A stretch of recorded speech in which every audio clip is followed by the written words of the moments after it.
नमस्ते नमस्कार प्यारे साथियों, कैसे हैं आप सभी। उम्मीद करती हूँ सभी प्यारे बच्चे एकदम बढ़िया हैं, एकदम मस्त, एकदम जबरदस्त और एकदम बेहतरीन है। तो सभी को गुड मॉर्निंग, राधे राधे, जय श्री कृष्ण, जय हिंद, जय भारत। आप सभी कैसे हैं एक बार बताकर चलेंगे। तो उम्मीद करती हूँ सभी बच्चे बढ़िया हैं एकदम। और लाइब्रेरी से राम राम। चलो भाई, बहुत बढ़िया। सभी बच्चे लाइब्रेरी में बैठे हैं, इसका मतलब कुछ कारनामा जरूर करोगे, सिलेक्शन जरूर लोगे आप लोग। तो ऐसे ही अपनी मेहनत को करते रहो। आ जाओ, क्लास को कर लेते हैं शुरू, ठीक है। तो आप सभी एक बार बता दीजिएगा, आवाज आ रही है सभी बच्चों को? आवाज आ रही है सभी प्यारे साथियों को या कोई दिक्कत है? फिर मैं क्लास को कर रही हूँ शुरू। तो टॉपिक हमारा क्लासिफिकेशन ही है, उसी को आगे बढ़ाएंगे। वर्गीकरण टॉपिक है, इसी को हम लोग आगे बढ़ाएंगे बच्चा। वर्गीकरण में कल मैं आपको कॉर्डेटा और नॉन कॉर्डेटा के बारे में बता रही थी। तो हमने बात करी थी कि जो फाइलम है, संघ, जंतु जगत के अंदर जो संघ आते हैं, इनको दो भाग में बांटा गया है, कॉर्डेटा और नॉन कॉर्डेटा, ठीक है। कॉर्डेटा में मैंने आपको बताए थे कौन कौन आते हैं। तो आप बताएंगे सरीसृप यानी रेप्टाइल, पक्षी आते हैं, बर्ड्स बोलते हैं जिसको, मछलियां आती हैं इसी में स्तनधारी आते हैं, और इसी में आते हैं एम्फीबियंस यानी कि उभयचर। लेकिन नॉन कॉर्डेटा के अंदर कौन कौन आता था? तो मैंने आपको बताया था कि नॉन कॉर्डेटा के अंदर, एक बार फिर से सुन लीजिएगा, कि नॉन कॉर्डेट्स जो होते हैं, नॉन कॉर्डेटा जो होते हैं, इनके अंदर कौन कौन आता है। नॉन कॉर्डेटा जिसको आकशेरुकी बोला जाता है, आकशेरुकी, ठीक है, आकशेरुकी जिसको कहते हैं। इसमें मैंने आपको बताया था कि इसके अंदर जो आप फाइलम पढ़ते हो, सबसे पहले आता है पोरीफेरा। आपने कल ये लिख भी लिया था भाई, पोरीफेरा, ठीक है। इसके बाद पोरीफेरा के बाद जो आता है वो सिलेंट्रेटा आता है, ठीक है, सिलेंट्रोटा। तो सिलेंट्रेटा आता है बेटा किसके बाद? पोरीफेरा के बाद, ठीक है। सिलेंट्रेटा आता है, सिलेंट्रेटा, सिलेंट्राटा। इसके बाद कौन सा आता है? इसके बाद आपने पढ़ा था टीनोफोरा आता है, टीनोफोरा, ठीक है। इसके बाद आता है टीनोफोरा। तो टीनोफोरा भी आपको पूछ लेगा पेपर के अंदर, टीनोफोरा। आप पूछेंगे मैम इसके बाद कौन सा आता है, तो आप लोग बताएंगे इसके बाद आता है एस्केहेलमिन्थीज, एस्केहेलमिन्थीज, ठीक है, एस्केहेलमिन्थीज आता है। ये भी मैंने आपको बताया था कल, एस्केहेलमिन्थीज,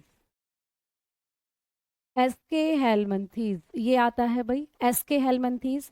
इसके बाद अगर हम लोग बात करेंगे कि कौन आएगा, तो इसके बाद आता है बेटा प्लेटीहेलमिन्थीज, प्लेटीहेलमिन्थीज,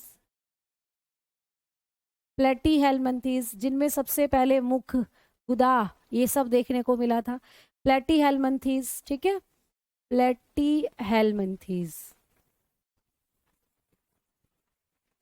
प्लेटीहेलमिन्थीज आता है। इसके बाद कौन सा आता है? तो इसके बाद आप लोग बताएंगे एनेलिडा, ठीक है, एनेलिडा।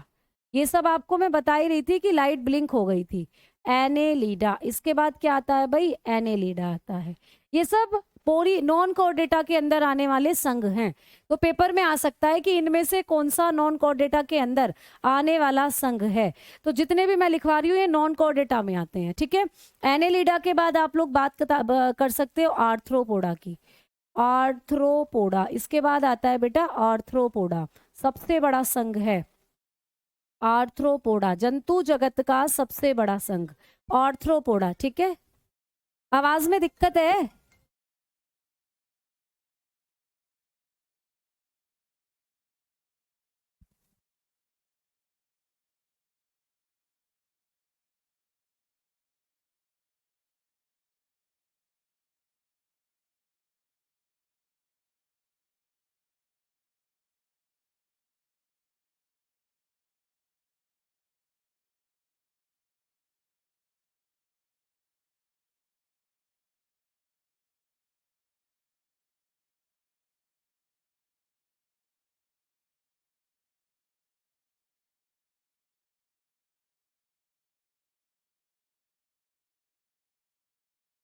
आवाज में थोड़ी सी दिक्कत चल रही है प्यारे बच्चे, है ना। कुछ ये एप्लीकेशन का ही मुझे इशू लग रहा है, क्योंकि कुछ बच्चों के लिए एकदम सही आ रही है, कुछ बच्चों के फोन में जो दिक्कत कर रही है।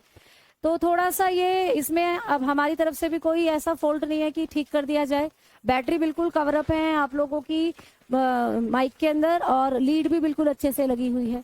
तो ये टेक्निकल फॉल्ट समझ ही नहीं आ रहा क्या है। आवाज ठीक है, कुछ बच्चों के लिए सही आ रही है, कुछ बच्चों के लिए थोड़ा सा दिक्कत हो रही है, तो थोड़ा सा कॉम्प्रोमाइज करके चलेंगे भाई। ठीक है प्यारे बच्चे, सादर प्रणाम सभी बच्चों को, सादर प्रणाम। आ जाओ बेटा, आगे बात करते हैं नेक्स्ट। इसके बाद आप लोगों का ऑर्थ्रोपोडा के बाद जो आता है वो आता है मोलस्का। ऑर्थ्रोपोडा के बाद आएगा भाई मोलस्का। मोलस्का भी क्या है, नॉन कोर्डेटा के अंदर आने वाला संघ है मोलस्का, ठीक है। और मोलस्का के बाद क्या आता है, मोलस्का के बाद आएगा इकाइनोडर्माटा, इकाइनोडर्माटा, इकाइनोडर्माटा, ठीक है। इसके बाद आता है इकाइनोडर्माटा। इकाइनोडर्माटा जो होता है ये भी आपको पेपर में पूछ लेता है, कांटे, इकाइनो का मतलब कांटे। और इसके बाद आता है हेमिकॉर्डेटा। हेमिकॉर्डेटा, हेमिकॉर्डेटा एक अलग बात है जिसको मैं डब्बे में लिख रही हूँ। तो यहाँ तक इकाइनोडर्माटा तक जो आते हैं ये नॉन कॉर्डेट्स की कैटेगरी में आते हैं, ठीक है, नॉन कॉर्डेट्स की कैटेगरी में आते हैं ये। तो जो जीवों का विकास होना बेसिकली शुरू हुआ नॉन कॉर्डेट्स का, तो पोरीफेरा, सिलेंट्रेटा, ये सारे सीक्वेंस है जो आपको पेपर में आ जाते हैं। तो चलिए भाई इनके बारे में एक एक करके पढ़ना करते हैं शुरू। सबसे पहले आप लोग पोरीफेरा, इनमें से जो इंपॉर्टेंट है जो पेपर में पूछे जाते हैं उनके बारे में मैं आपको बताकर चलूंगी। तो सबसे पहले हम लोग पोरीफेरा की बात करेंगे। पोरीफेरा से क्वेश्चन बन जाते हैं। पोरीफेरा, तो देखो इसको आप लोग बोलते हैं पोरीफेरा। पोरी का मतलब होता है पोर यानी कि छिद्र, तो पोरी वर्ड यहाँ पे जो दिख रहा है इसका मतलब होता है छिद्र, ठीक है, यानी कि पोर्स। और प्यारे बच्चे फेरा का मतलब होता है धारण करने वाला, ठीक है, बेरिंग या धारण करने वाला। तो ऐसे जंतु जो कि क्या करते हैं बेटा, पोर्स, छिद्रों को धारण करते हैं, वही आते हैं पोरीफेरा वर्ग के अंदर। तो पहला पॉइंट लिखेंगे, ये छिद्रधारी जंतु होते हैं, छिद्रयुक्त जंतु, ठीक है, छिद्रयुक्त जंतु होते हैं। इनके शरीर में क्या होते हैं प्यारे बच्चे, छिद्र होते हैं। पोर्स आर प्रेजेंट, ऐसे लिख लीजिएगा, पोर्स आर प्रेजेंट। तो इनके अंदर ना छिद्र पाए जाते हैं, छिद्रयुक्त जंतु होते हैं जो पोरीफेरा। एग्जाम में क्वेश्चन आएगा कि जंतु संघ का वो कौन सा संघ है जिसमें छिद्रयुक्त जंतुओं को रखा गया है, तो आप बताओगे पोरीफेरा जो होता है इसमें आते हैं छिद्रयुक्त जंतु, क्योंकि इनका नाम ही है पोरीफेरा। पोरी का मतलब छिद्र और फेरा का मतलब धारण करे हुए, तो ये छिद्रों को धारण करे हुए वाले जंतु होते हैं पोरीफेरा। आ जाओ आगे बात करते हैं कि मैडम जी जो ये होते हैं पोरीफेरा, ये जो पोरीफेरा है जो आप लोगों के कौन से वर्ग की बात चल रही है, सबसे पहले वर्ग की, पोरीफेरा की। तो मैम ये जो पोरीफेरा होता है इसकी और खास बात क्या है, तो बेटा मैंने कहा इनके शरीर में छिद्र होते हैं। तो छिद्र मैम कितने हैं या ये छिद्र क्या काम करते हैं, तो इनके शरीर में मुख्यतः 2 छिद्र होते हैं बेटा। कितने छिद्र होते हैं, मुख्यतः 2 छिद्र, मुख्यतः 2 छिद्र पाए जाते हैं, 2 छिद्र होते हैं। अब इनके बारे में पूछ लेता है कि कौन कौन से हैं ये 2 छिद्र। इनके शरीर में मेनली 2 तरीके के छिद्र होते हैं, mainly 2 types pores, mainly 2 types pore are present, ठीक है, पोर्स आर प्रेजेंट। 2 तरीके के छिद्र होते हैं इनमें। अब पूछता है कि कौन कौन से होते हैं, तो प्यारे बच्चे 2 तरीके के जो छिद्र हैं, एक होता है ऑस्टिया, ऑस्टिया, और एक होता है ऑस्क्यूलम, ऑस्टिया और ऑस्क्यूलम। पेपर में क्वेश्चन आ जाएगा कि ऑस्टिया और ऑस्क्यूलम जो होते हैं ये किसके अंदर पाए जाने वाले छिद्र हैं, तो बेटा इनके छिद्रों को जो नाम दिया गया है वो है ऑस्टिया और ऑस्क्यूलम। तो आपको पूछ लेगा कि पोरीफेरा वर्ग के जंतुओं में जो छिद्र पाए जाते हैं ये कौन से हैं, तो आपको ऑस्टिया और ऑस्क्यूलम दोनों ऑप्शन में दिया होगा। तो ऑस्टिया और ऑस्क्यूलम ये छिद्रों के नाम होते हैं पोरीफेरा वर्ग के अंदर। अच्छा मैम ऑस्क्यूलम और ऑस्टिया के बारे में क्या खास बात है, तो प्यारे बच्चे जब भी आपको पूछे कि ऑस्क्यूलम क्या है, ऑस्क्यूलम, तो ऑस्क्यूलम जो होता है ये एक ही छिद्र है जो पाया जाएगा। ऑस्क्यूलम जो होता है एक ही होती है इनकी संख्या, तो ऑस्क्यूलम जो छिद्र होते हैं इनकी संख्या 1 होती है बेटा। अब पेपर में पूछ ले कि पोरीफेरा के अंदर जो ऑस्टिया और ऑस्क्यूलम नाम के छिद्र होते हैं, इनमें ऑस्क्यूलम की संख्या कितनी होती है? तो ऑस्क्यूलम जो होता है ये सिंगल होता है बेटा, ये सिंगल होता है, एक ही छिद्र होता है। अभी फोटो दिखाऊंगी, पहले आप लिख लो। लेकिन ऑस्टिया की बात की जाए, ऑस्टिया की बात की जाए तो ये बहुत सारे होते हैं। ऑस्टिया की बात की जाए तो ये बहुत सारे होते हैं। तो पोरीफोरा वर्ग के अंदर वो कौन से छिद्र हैं जिनकी संख्या एक से ज्यादा होती है? तो आप लोग बताकर चलोगे, ये होते हैं ऑस्टिया। तो ऑस्टिया जो है इनकी संख्या बहुत सारी होती है, संख्या अधिक होती है प्यारे बच्चे इनकी। तो ये जो ऑस्टिया है ये बहुत सारे हो सकते हैं, इनकी संख्या अधिक होती है। ये मैनी हो सकते हैं, बहुत सारे हो सकते हैं। तो ये भी एक पॉइंट पूछा जाता है कि ऑस्क्यूलम की संख्या कितनी, ऑस्टिया की संख्या कितनी। अब बात करते हैं कि मैम ऑस्क्यूलम क्या करता है, ऑस्टिया क्या करता है। ऑस्क्यूलम जो है ये पानी को बाहर निकालता है और ऑस्टिया पानी को अंदर लेता है। अब देखो एक बात सुनना बड़े अच्छे से, ये जो पोरीफेरा है ना बेटा, ये सारे के सारे जलीय जंतु होते हैं। पोरीफेरा कहाँ रहते हैं? तो ये जलीय जंतु हैं बेटा, ये पानी में रहते हैं, जलीय जंतु हैं। क्या है बेटा? एक्वेटिक एनिमल है ये। एक्वेटिक एनिमल मतलब ये पानी में मिलते हैं आपको, नदी में, तालाब में, समुद्र में, जहां भी पानी होगा वहीं मिलते हैं पोरीफेरा।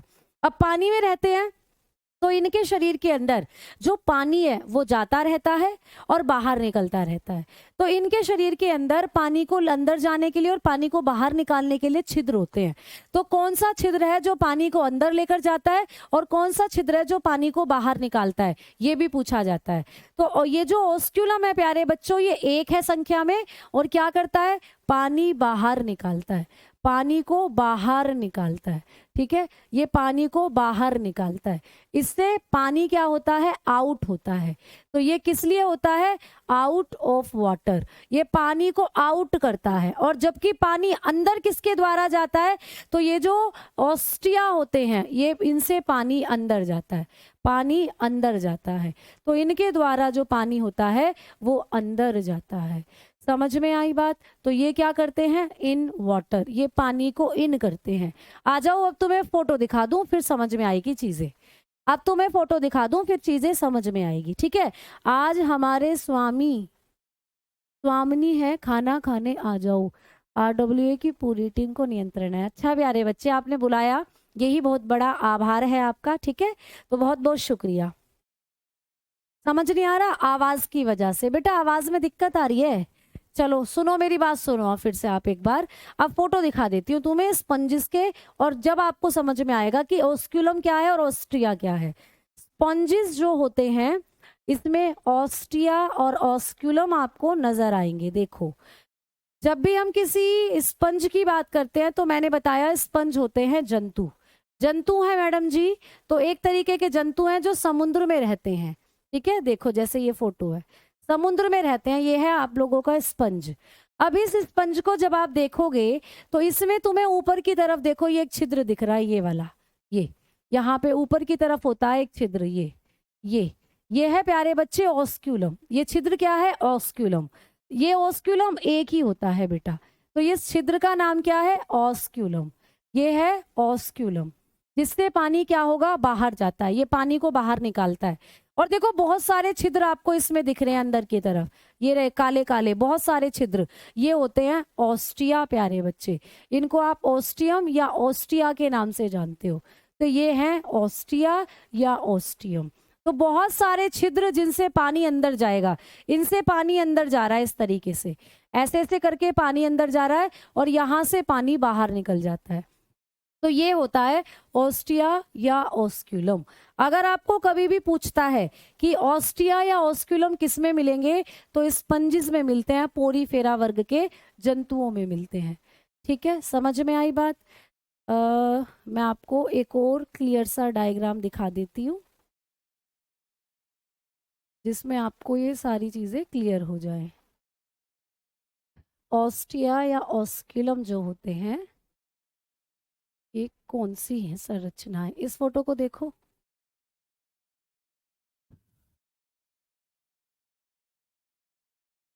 अब ये फोटो है भी कहीं,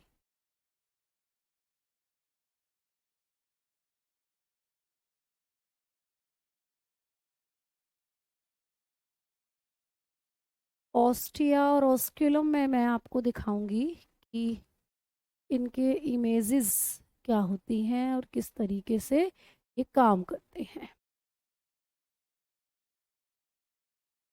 ये वीडियो है और ये वीडियो हमें नहीं चलानी है। देखो ये स्पंज है बेटा, देखो कितने सुंदर होते हैं, है ना, समुद्र में मिलते हैं बेटा, बहुत सुंदर होते हैं।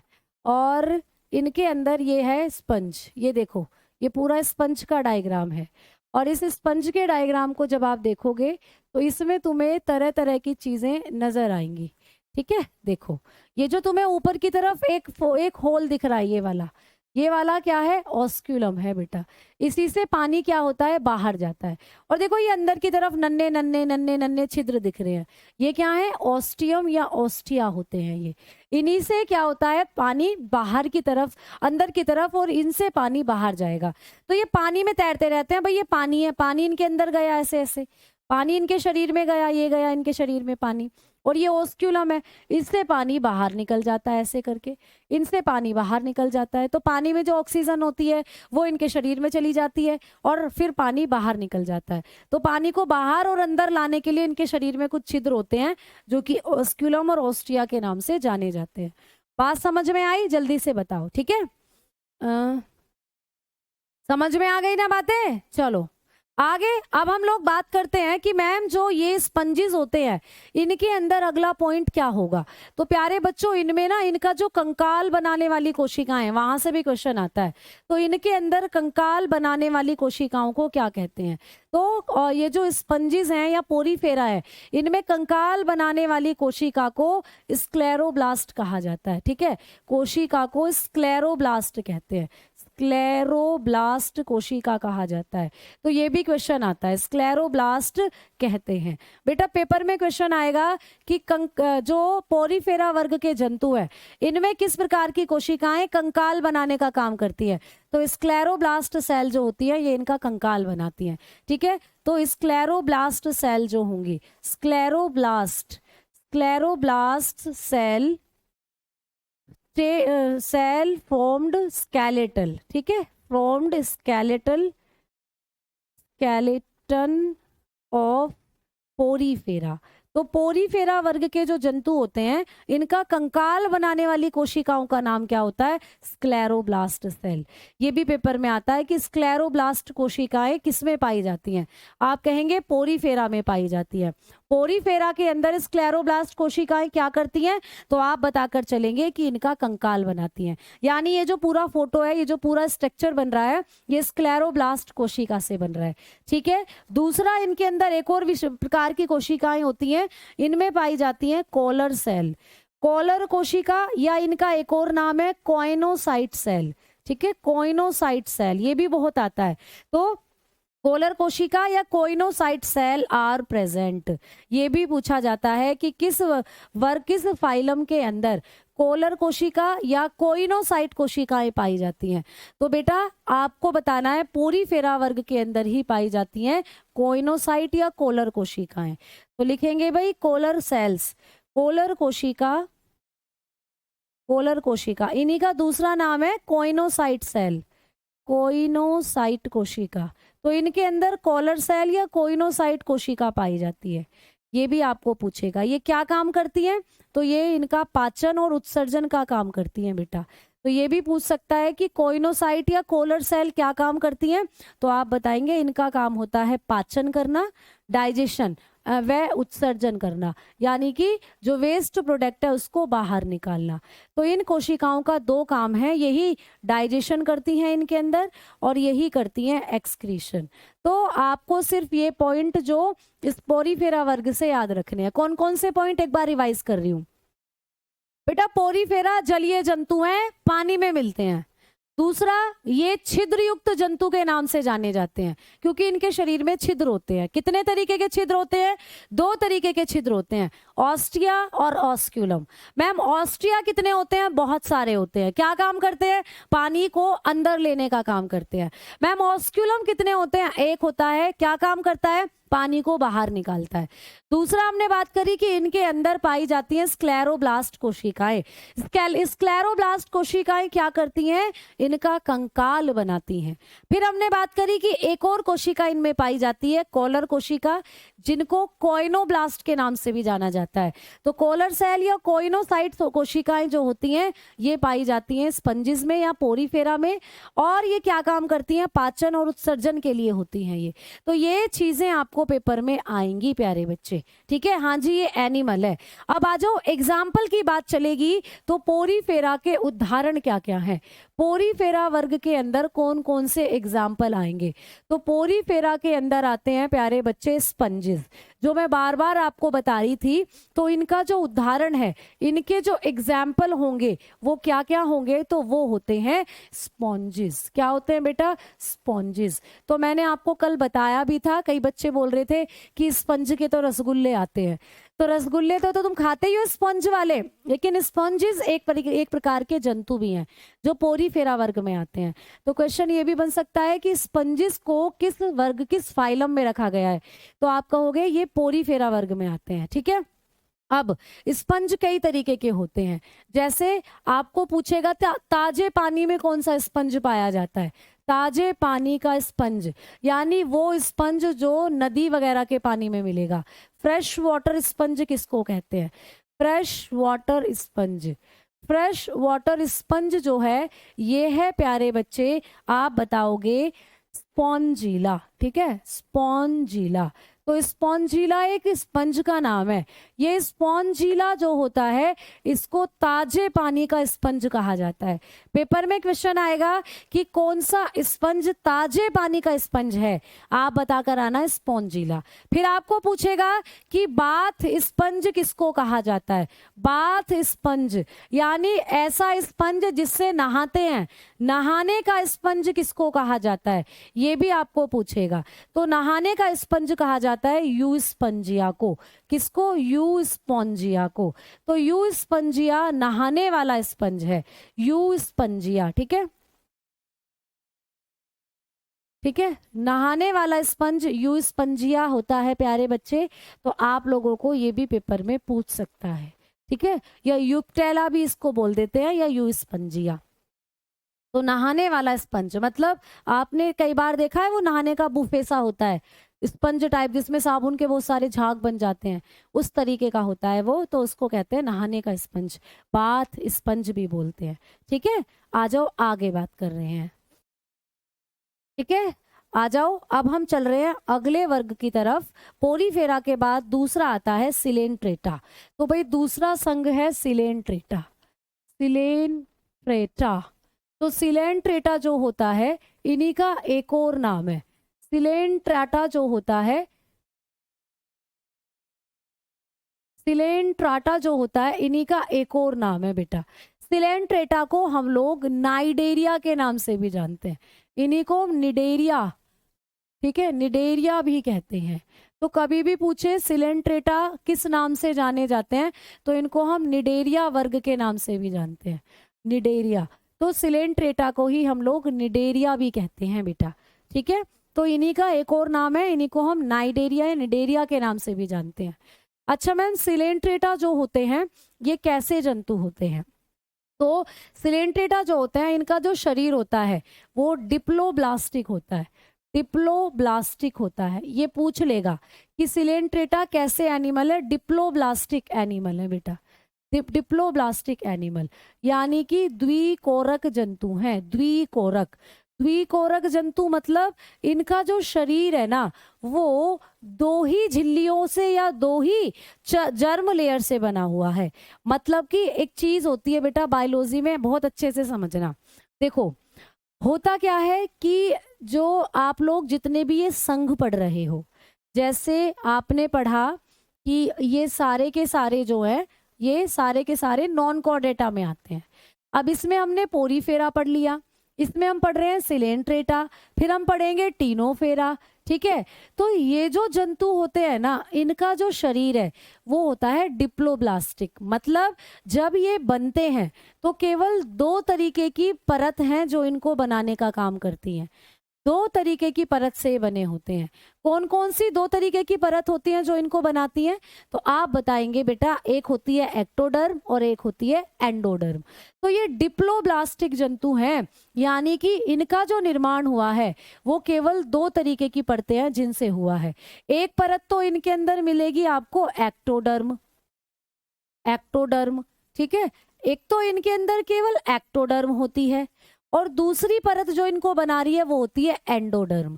तो इनमें केवल दो ही परतें हैं, इसीलिए इनको कहते हैं डिप्लो। डाई का मतलब दो, तो द्विकोरक जंतु होते हैं, इनमें आपको दो ही तरीके की परत मिलती है, एंडोडर्म और एक्टोडर्म, ठीक है। तो यही पेपर में पूछा जाएगा कि सिलेंट्रेटा किस वर्ग के जंतु हैं, तो आप कहोगे ये द्विकोरक हैं, यानी इनका शरीर का निर्माण दो ही प्रकार की परतों से हुआ है। कौन कौन सी दो परतें इनके अंदर मिलेंगी? आप बताएंगे एक्टोडर्म और एंडोडर्म। हमारे अंदर कितनी है? तीन है हमारे अंदर। हम तीन तरीके की जर्म लेयर से बने हैं, एक्टोडर्म, मीजोडर्म, एंडोडर्म, लेकिन इनके अंदर केवल दो ही है, ठीक है। आ जाओ नेक्स्ट। अब आपको पूछेगा कि मैडम जी ये जो निडेरिया वर्ग के जंतु हैं, सिलेंट्रेटा वर्ग के जंतु हैं, ये कहाँ रहते हैं? तो भाई ये भी जलीय जंतु हैं। ये भी क्या है? जलीय जंतु हैं। ये भी एक्वेटिक एनिमल हैं। ये भी कैसे एनिमल है भाई? एक्वेटिक एनिमल होते हैं। तो ये भी एक्वेटिक एनिमल है, जलीय जंतु हैं। क्लियर हो गई बात? जैसे आपने पढ़ा था कि पोरीफेरा जो थे, पोरीफेरा भी भाई जलीय जंतु थे। ये भी कहाँ रहते थे? ये भी पानी के अंदर रह रहे थे, ठीक है। ये भी कहाँ रह रहे थे प्यारे बच्चे? समुद्र में, नदी में, तालाब में ये रह रहे थे, जलीय जंतु हैं ये भी। वैसे ही सेम ये जो आप लोगों के ये होते हैं सिलेंट्रेटा वर्ग के जंतु, ये भी जलीय हैं, समुद्र में, नदी में, तालाब में ही मिलते हैं आप लोगों को, ठीक है भाई। इनके शरीर के अंदर भी विशेष प्रकार की कोशिका पाई जाती है। इनके शरीर के अंदर भी विशेष प्रकार की कोशिका पाई जाती है। उन कोशिका का नाम है नीडोब्लास्ट सेल। पेपर में आएगा कि नीडोब्लास्ट कोशिकाएं किस संघ के जंतुओं में होती हैं, तो इनमें पाई जाती है नीडोब्लास्ट सेल। नीडोब्लास्ट कोशिका पाई जाती है इनमें, नीडोब्लास्ट सेल। तभी तो इनको निडेरिया कहा जाता है, क्योंकि इनमें नीडोब्लास्ट कोशिका पाई जाती है। नीडोब्लास्ट कोशिका इनके अंदर पाई जाती है। तो एग्जाम में आपको पूछेगा कि नीडोब्लास्ट कोशिकाएं क्या काम करती हैं। तो प्यारे साथियों, नीडोब्लास्ट कोशिकाओं के अंदर भरा हुआ होता है एक जहर, जिस जहर को कहते हैं हिप्नोटॉक्सिन जहर। तो सिलेंट्रेटा वर्ग के सदस्यों के अंदर नीडोब्लास्ट कोशिकाएं पाई जाती हैं और ये नीडोब्लास्ट कोशिकाएं शिकार करती हैं प्यारे बच्चे। तो इन कोशिकाओं का शिकार के लिए इस्तेमाल करते हैं ये। तो इनका कार्य क्या होता है? शिकार करना। ये कोशिकाएं शिकार करने में हेल्पफुल होती हैं। ये टू प्रे यानी शिकार के लिए इस्तेमाल करते हैं नीडोब्लास्ट संघ के जंतु। मैम ये नीडोब्लास्ट कोशिकाएं कैसे शिकार में हेल्पफुल होती हैं? तो बेटा इनमें भरा हुआ होता है हिप्नोटॉक्सिन जहर। तो ये भी क्वेश्चन आता है कि किस संघ के जंतुओं के अंदर हिप्नोटॉक्सिन जहर मिलता है? तो नीडोब्लास्ट कोशिकाओं में हिप्नोटॉक्सिन जहर भरा हुआ होता है, हिप्नोटॉक्सिन जहर पाया जाता है, हिप्नोटॉक्सिन जहर, ठीक है। हिप्नोटॉक्सिन जहर होता है इन कोशिकाओं के अंदर। ये कोशिकाएं जब शिकार के शरीर में एंट्री करेंगी, शिकार के शरीर में इन कोशिकाओं से ये जो सिलेंट्रेटा वर्ग के जंतु है इन कोशिकाओं को डाल देते हैं और हिप्नोटॉक्सिन जहर उनके शरीर में चला जाता है। शिकार बेहोश हो जाता है और उसको ये जाकर खा लेते हैं। तो हिप्नोटॉक्सिन जहर किस वर्ग के जंतुओं में मिलेगा?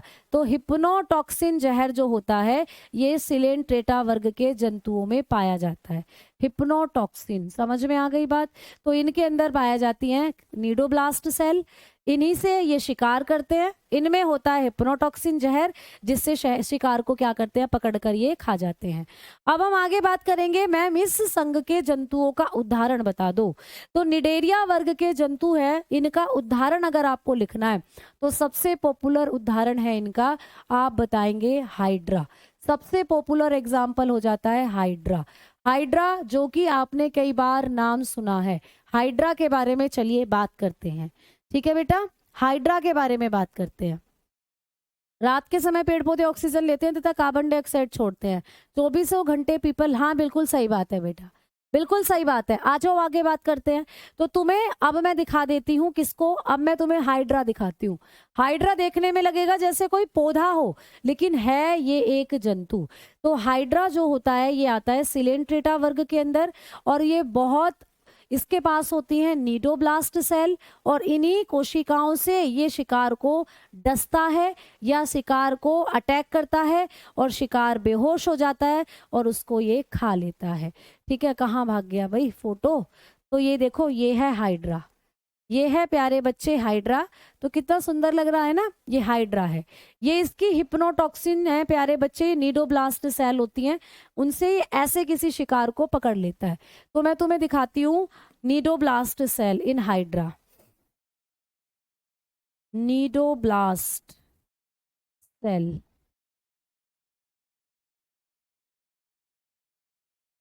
तो जो हाइड्रा होता है इसके अंदर पाई जाती है नीडोब्लास्ट सेल। ये नीडोब्लास्ट सेल से पकड़कर अपने शिकार को क्या कर लेता है बेटा, उसको पकड़ता है और उसके अंदर ये अपना जहर एंटर कर देता है, और इसी से फिर पूरा का पूरा जो शिकारी है वो बेहोश हो जाता है, और बेहोश होकर उसको फिर ये खा लेता है। तो यहाँ पर आप लोगों को ये देखो, अरे यार,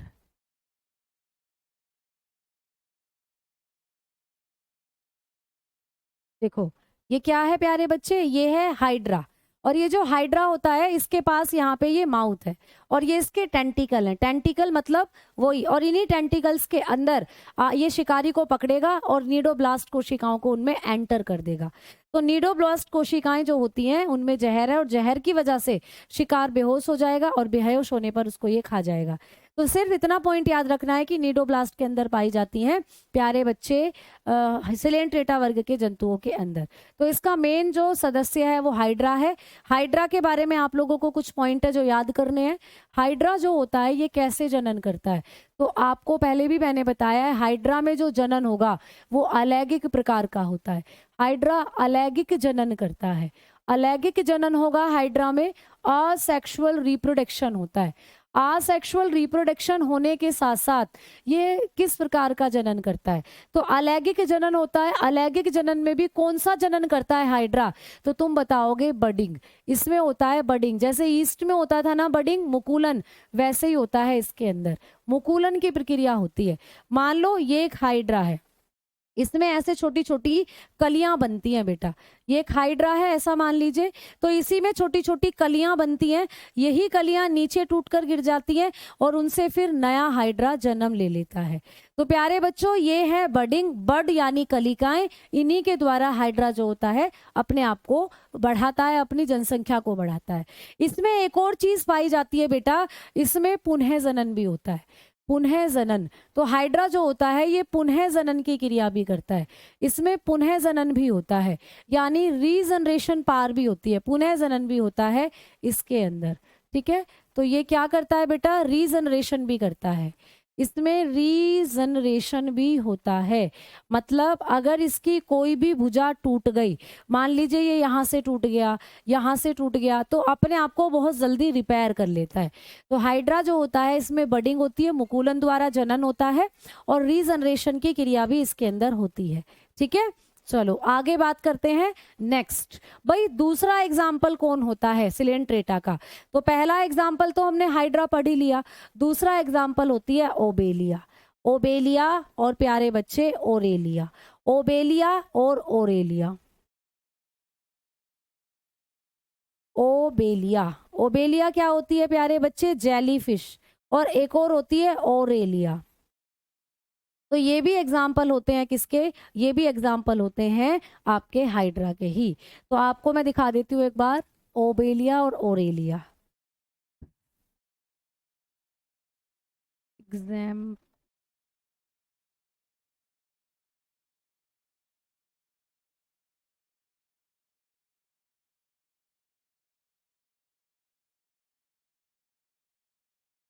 ठीक है, तो आओ भाई अब बात करते हैं हम सिलेंट्रेटा वर्ग के जो जितने भी आपको एग्जाम्पल्स हैं जो दिखाने हैं मुझे।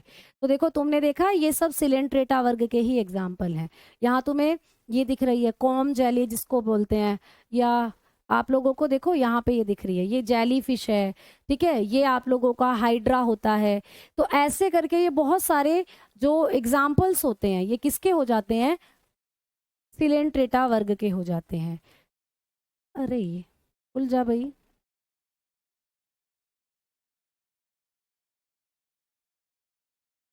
देखो इसको देखो, ये देखो कितनी अच्छी है, कैसे पानी में दिखती भी नहीं है, जेली फिश जो होती है ये रही।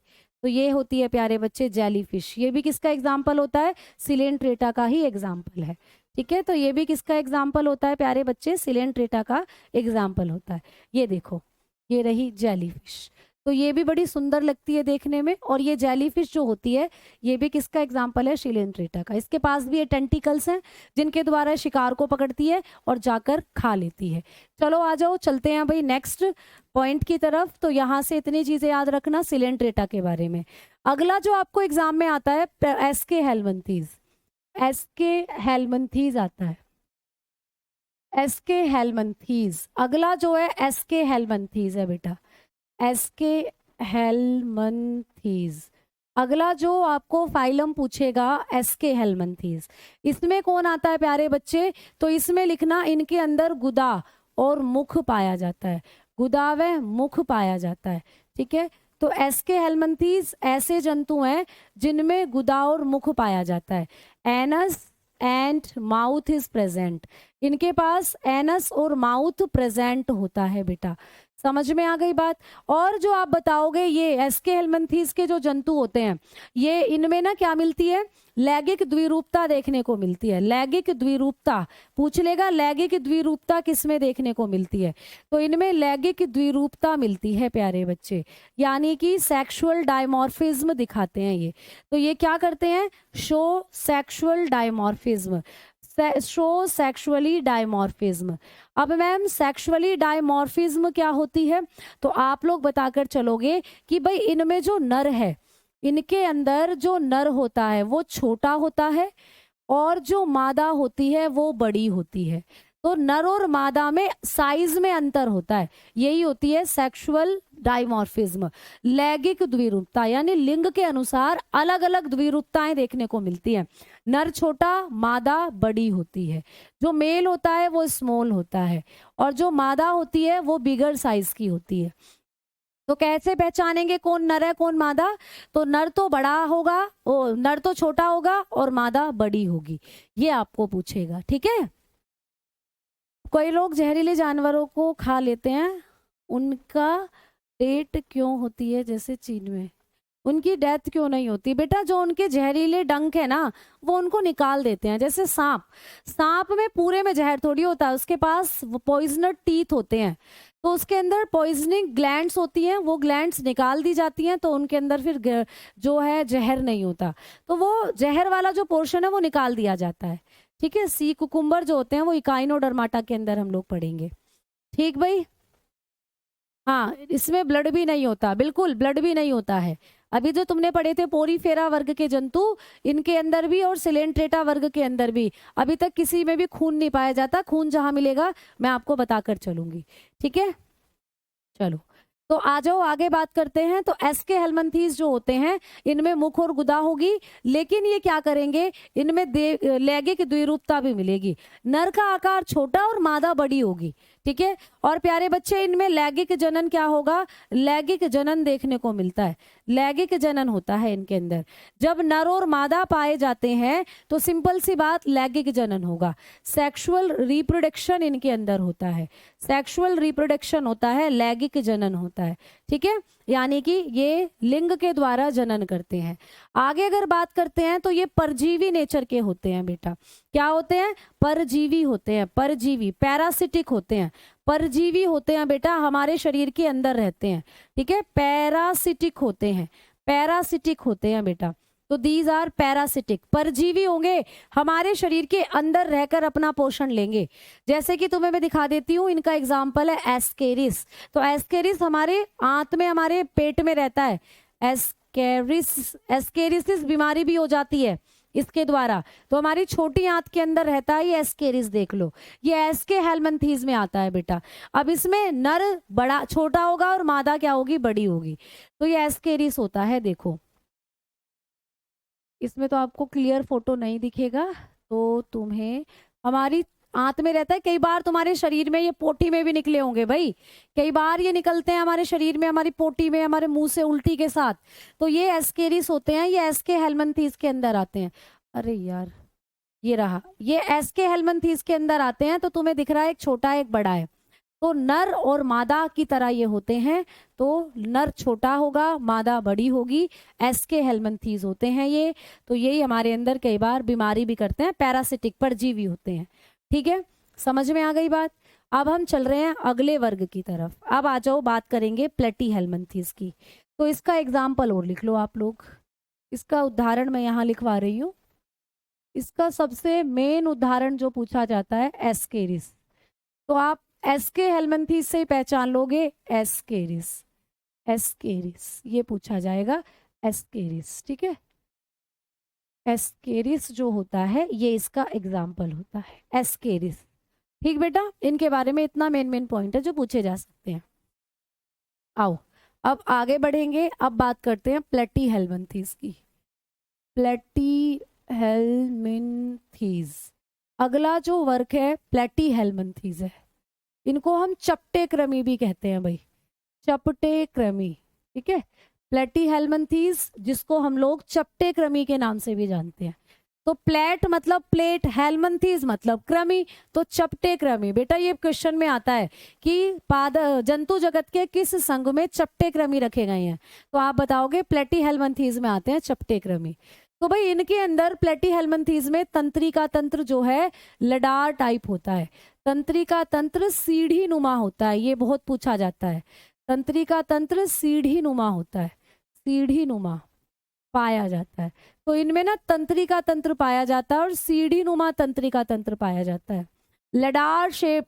ठीक है, तो लिखना ladder shaped, ladder shaped nervous system. इनके अंदर लडार्ड शेप्ड नर्वस सिस्टम पाया जाता है। कैसा तंत्रिका तंत्र होता है, सीढ़ी नुमा तंत्रिका तंत्र, जैसे कोई सीढ़ी होती है इस तरीके से, ऐसे इनमें सीढ़ी नुमा तंत्रिका तंत्र देखने को मिलता है। ठीक है, इनमें भी मुख और गुदा आपको मिलेंगे देखने के लिए, मुख व गुदा, इनके अंदर भी मुख व गुदा पाए जाते हैं। ठीक है, आपको मुख भी मिलेगा और गुदा भी मिलेगी, आपको माउथ और एनस दोनों मिलेंगे, माउथ एंड एनस। ठीक है, समझ में आ गई बात। आगे बात करेंगे कि मैडम जो ये प्लेटी हेलमिंथीज होते हैं ये भी परजीवी नेचर के होते हैं बेटा, ये भी परजीवी होते हैं, शरीर के अंदर रहते हैं और बीमारी करते हैं, पैरासिटिक होते हैं, दूसरे जीवों के शरीर में, जानवरों की आंत में रहेंगे या प्यारे बच्चों किसी मनुष्य की आंत में रहेंगे और बीमारी करेंगे, पैरासिटिक होते हैं बेटा ये भी।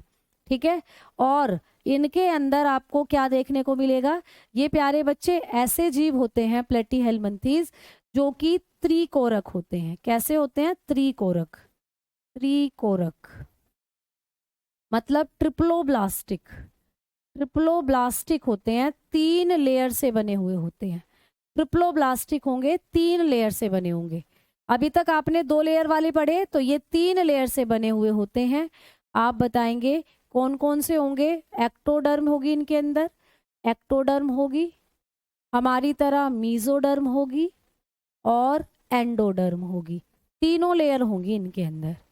ठीक है, तीनों लेयर होंगी इनके अंदर प्लेटी हेलमिंथीज के अंदर। आ जाओ, अब हम बात करते हैं कि मैम प्लेटी हेलमिंथीज में कौन आता है। तो आपने पढ़े हैं पिनवॉर्म, हुकवॉर्म, ठीक है, जिसको आप लोग, एक होता है टीनिया सेजिनिनेटा जो कि बीफ वॉर्म के नाम से जाना जाता है, ये सब तो लिखना।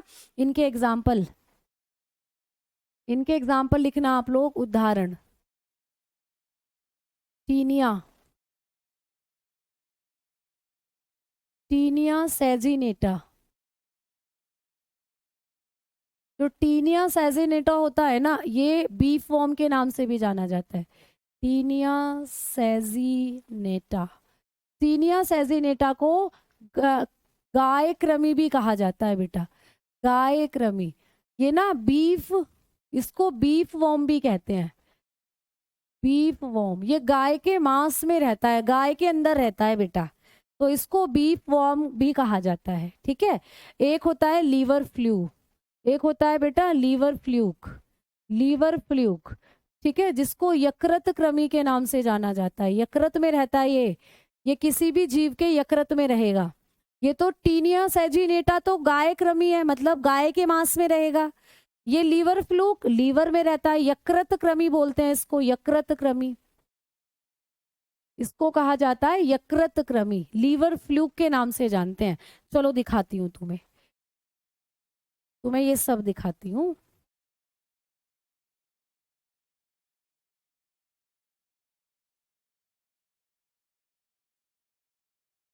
तो जो ये टैप वॉर्म वगैरह ये सब होते हैं प्लेटी हेलमिंथेस के अंदर जो आते हैं। तो देखो यहाँ पर देखो, यहाँ पे क्लियर आपको दिख नहीं रहा है ना?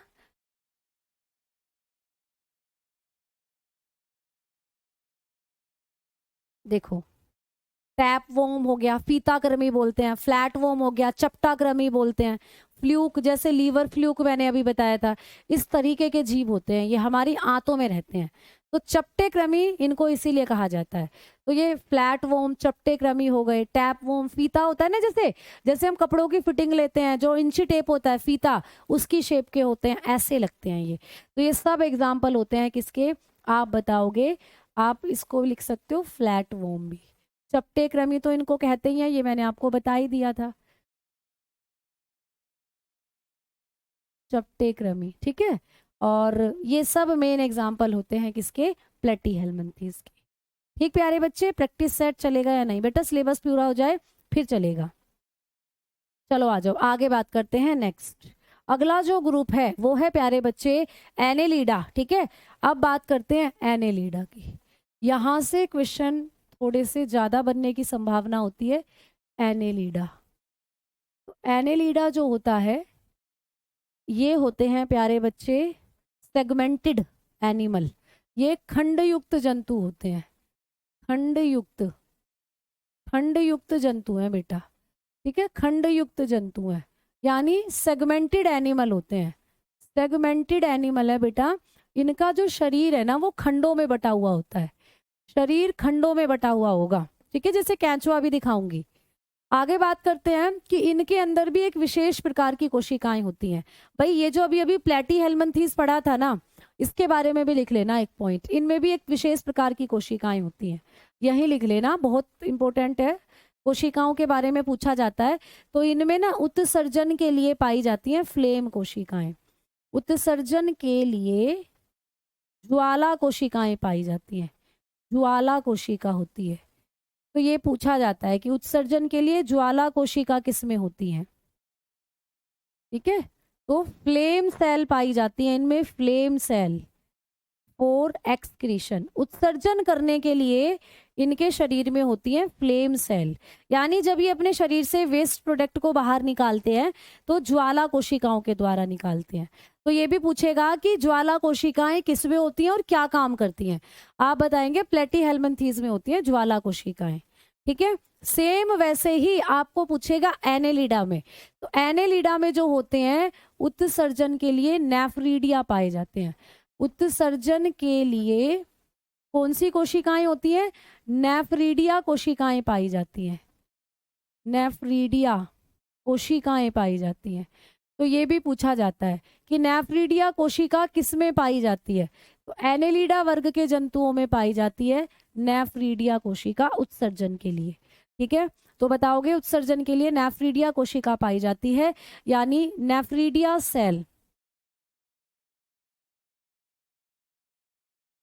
नेफ्रीडियन cells are present, nephridian cells are present for excretion.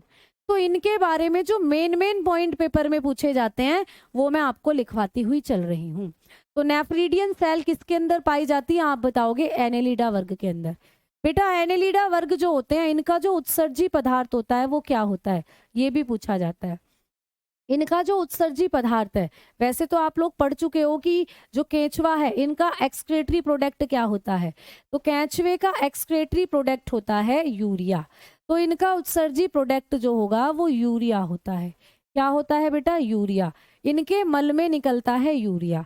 अब आगे बात करें, इनके पास चूषक पाए जाते हैं बेटा, चूषक, चूषक पाए जाते हैं, शकर्स पाए जाते हैं इनके पास, चूषक पाए जाते हैं बेटा इनके पास, शकर्स पाए जाते हैं। अब तुम्हें शकर्स क्या होते हैं तो पहले लिख लो, शकर्स आर प्रेजेंट। अब मैडम शकर्स क्या होते हैं? तो बेटा तुमने जोक देखी है कभी? जोक, जोक जो चिपक जाती है और खून पी लेती है। तो प्यारे बच्चे ये जो शकर्स है ना, जो जोक में तुमने देखे हैं, जिसको वो ऐसे आपकी स्किन में डालती है और खून पी लेती है, तो वही वाली संरचनाएं होती है शक्कर, खून को शक करने वाले चूषक। तो इनमें पाए जाते हैं चूषक प्यारे बच्चे, ठीक है। और जब ये गमन करते हैं तो गमन किसके द्वारा करते हैं? तो लिखना गमन के लिए, गमन के लिए पैरापोडिया पाए जाते हैं, पैरापोडिया, पैरापोडिया, पैरापोडिया, या ब्रैकेट में लिख रही हूं सीटी, ठीक है, सीटी, इन्हीं को सीटी भी कहते हैं, पैरापोडिया को पाए जाते हैं। तो बेटा पेपर में पूछा जाता है कि किस संघ के जंतुओं में गमन के लिए पैरापोडिया पाए जाते हैं, या कौन सा जो कैचवा होता है या जोक होती है, जब ये चलते हैं तो इनके अंदर कौन सी संरचना है जिससे ये चलते हैं? तो आप कहोगे इनके पास पैरापोडिया होते हैं, पैरापोडिया को ही कहते हैं सीटी। अभी दिखाऊंगी मैं तुम्हें पैरापोडिया, पहले सारे पॉइंट लिख लो, ठीक है। तो लिखना पैरापोडिया, पैरापोडिया, इनको पैरापोडिया को सीटी भी बोलते हैं बेटा, सीटी, ठीक है। Parapodia setae are present for locomotion, for locomotion, यानी गमन के लिए इनमें पैरापोडिया या सीटी पाए जाते हैं, चलने के लिए, ठीक है। अब आगे बात करते हैं कि ये जो एनेलिडा वर्ग के जंतु होते हैं मैम, इनके अंदर लार्वा पाए जाते हैं क्या? तो भाई इनके अंदर कोकून पाए जाते हैं, कोकून, ठीक है। तो कोकून अवस्था, कोकून पाए जाते हैं, कोकून, ठीक है, कोकून पाए जाते हैं। या इनको आप लोग क्या बोलते हो, जो आपने देखा छोटे छोटे खेतों के अंदर जो कैंचवा होता है उसके छोटे छोटे गोले से पड़े होते हैं जिसमें से कैंचवा निकलता है, ठीक है। तो जिनको आप थीका भी बोलते हो बेटा, थीका, इन्हीं को कोकून को थीका भी कहते हैं हम लोग। तो कभी भी पूछे कि थीका किस में पाए जाते हैं, तो थीका या कोकून जो होते हैं ये इनके अंदर प्रेजेंट रहते हैं। तो थीका और कोकून किस में होते हैं? तो आप बताओगे एनेलिडा वर्ग में होते हैं। तो कोकून को ही थीका भी बोल दिया जाता है, ठीक है, थीका ही बोल दिया जाता है, ठीक है भाई, समझ में आई? आप साइंटिफिक नेम के नीचे में डॉग क्यों नहीं दिखता? बेटा मैंने डॉग तो लिखवाया था आपको, कैनस फैमिलियस, डॉग तो मैंने आपको सबसे पहले लिखवाया था साइंटिफिक नेम के अंदर। अच्छा पीडीएफ में अगर नहीं है तो मैं एक बार उसको बोलती हूँ बच्चे को, ठीक है। चलो आ जाओ आगे बात करते हैं अब हम लोग। अब इसके एग्जाम्पल लिख लो भाई, एनेलिडा के एग्जाम्पल बहुत आते हैं। एनेलिडा, एनेलिडा जो होता है इसके एग्जाम्पल बहुत आते हैं। एनेलिडा में आता है बेटा केंचुआ, एनेलिडा में आता है केंचुआ, केंचुआ सबने देखा है, अर्थवोम, जिसमें आपको खून भी मिलता है, ठीक है। तो यहाँ आपका खून भी पाया जाएगा एनेलिडा के अंदर। बेटा जोक, जोक देखिए, हिरिडुनेरिया बोलते हैं जोक को, हिरिडुनेरिया, हिरिडुनेरिया। अच्छा कैचवे को फेरिटीमा पोस्थिमा भी बोलते हैं, फेरिटीमा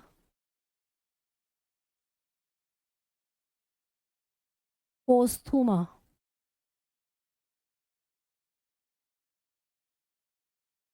तो फेरिटीमा पोस्थुमा इसका साइंटिफिक नेम होता है कैचवे का। और हिरुडुनेरिया होती है जॉक बेटा, और एक होता है नीरिस। अब नीरिस को तो मेरी दिखाने की भी हिम्मत नहीं पड़ती, इतना डर लगता है मुझे इससे, नीरिस से। तुमने देखा है वो नीरिस? मैं दिखा भी नहीं सकती तुम्हें कैसी होती है। कान खजूरा देखा है? उसके जैसी होती है बेटा, मुझे उसको दिखाने में भी बहुत डर लगता है। तो चलो एक बार दिखाई देती हूँ। कैंचवा तो सबने देख ही रखा है, फिर भी मैं तुम्हें दिखा देती हूँ। Example of Annelida.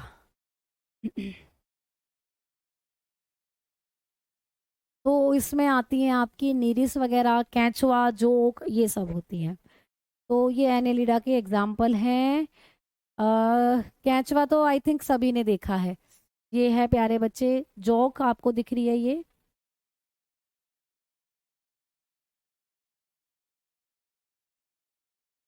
देखो ये होती है नीरिस, ठीक है, ये कैंचवा है। और यही हैं आप लोगों के जो किस में आते हैं, एनेलिडा वर्ग के अंदर जो जंतु हैं, ठीक है बेसिकली। चलो और दिखाती हूँ।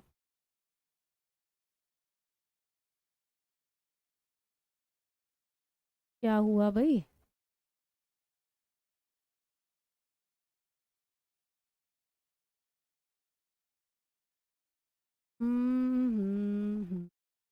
नीरिस दिखाना चाह रही थी मैं तुम्हें, तो बड़ी खतरनाक लगती है। ये है नीरिस, सांप के मतलब कान खजूर के जैसे नहीं होती कई बार, बहुत दिया सलाई क्या बोलते हैं ऐसे करके बोलते हैं। वॉइस क्लियर नहीं आ रही है। ये नीरिस है प्यारे बच्चे, जो बहुत ही खतरनाक सी लगती है।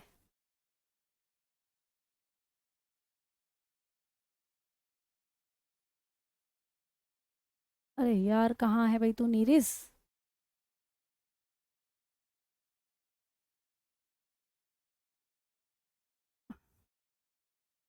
ये है कैचुआ, अर्थवॉर्म। देखो कैचवे के अंदर तुम्हें सेगमेंट दिख रहे हैं, सेगमेंटेड है तो सेगमेंट आपको दिख रहे हैं इसके अंदर।